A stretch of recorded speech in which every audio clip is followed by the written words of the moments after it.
War II was fought on epic battlefields in amazing, diverse locations all around the world. It's hard not to get excited when you consider the incredible battles that are featured in Call of Duty Vanguard. So many people that come together to create Call of Duty Vanguard. It was a privilege to be able to work with all these teams to build a world that feels authentic. Even though this is a fictional story, if the world feels right and is believable, it pulls the audience in. The team showed a lot of passion to come together to deliver this game. In Call of Duty World War II, we were telling more of a story of one U.S. Army infantry unit and their experience. With Vanguard, we're telling something entirely different. There's people that often seem to be forgotten when it comes to World War II.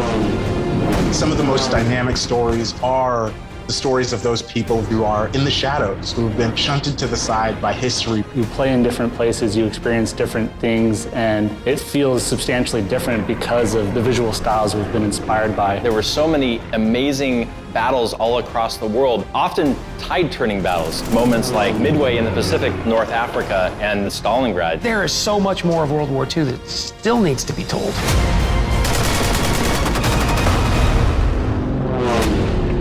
Call of Duty Vanguard focuses around a special forces team that is sent into the heart of Germany at the very tail end of the Second World War. What we were attempting to create was an origin story for special operators. The stakes are pretty high as they're trying to end the Reich once and for all. We see these characters who've all done incredible things. The reason that they're put into this situation is because time is of the essence, and they can get into Germany much faster than a conventional military could.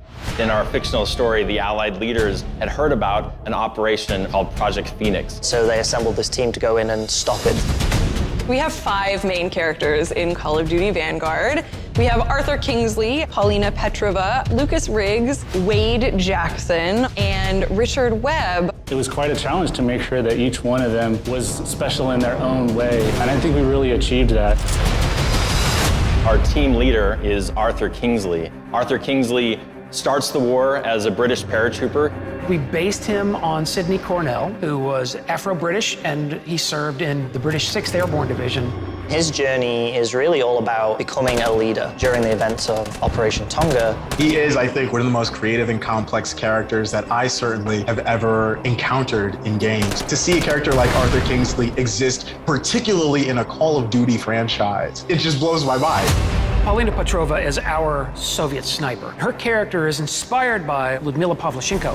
Lyudmila became a sniper. She ultimately earns the nickname Lady Death. Polina's transformation as her city gets destroyed, emotionally, it's such a big change for her. She doesn't start the story as a soldier. She becomes a soldier by the situation. Polina walks through the world with a very single-minded focus, the desire for revenge. And she becomes infamous to the Germans and a kind of symbol for the Russians. Our Lucas Riggs character is inspired by men who actually experienced the siege of Tobruk during the Second World War. These Australian fighters, the Wraths of Tobruk. And Lucas's story is one of rebellion against authority. The British, who commanded his forces, didn't really treat the Australians with the same level of respect as they did the other British soldiers. It's a very underdog story. Wade Jackson is our American character. He's inspired by this actual hero of the Battle of Midway that I know, named Vernon Mikeel. We hear about Vernon, who fought in Midway and was attributed with sinking 2 of the Japanese aircraft carriers. Wade wants to be a hero to everyone at home, and really his story is about him learning to accept that he has to get help from other people and that he's more impactful if he works as part of a team. Richard Webb is inspired by Terrence Otway. Otway was an officer commanding the 9th Parachute Battalion. We took a lot of inspiration on our Operation Tonga level in the game, and Richard Webb was a big part of that. Richard Webb and Arthur Kingsley, they're serving together on D-Day as British paratroopers, and then they ultimately become critical members of this special operations team.